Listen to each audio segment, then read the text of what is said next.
byiza kuri ukurikira amakuru ndetse n'ibiganiro kuri muri media ni buri mushya nawe ibuka gukanda subscribe ndetse ukande no kukazogera kugira ngo amakuru ndetse n'ibiganiro tubagezaho umunsi kundi bitazajya bigucika.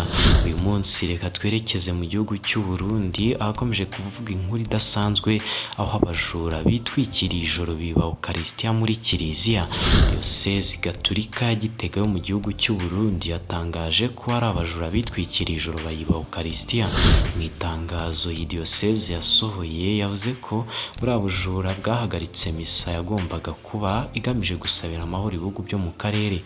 Usibye Eucharistia zo mu bubiko butagatifu bwa Paruwasi ya Karuzi, hanibwa ibikoresho byo muri Kiliziya bisakaza amajwi nk'uko itangazo rikomeza ribisobanura.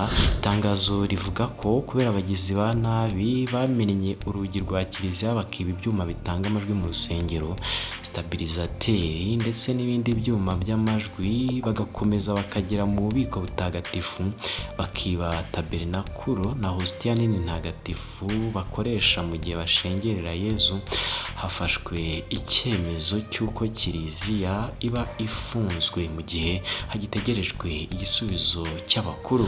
Misa yo gusabira amahoro ibihugu byo mu karere yari iteganyijwe kuri uyu wa kane tariki ya 27 Werurwe 2025.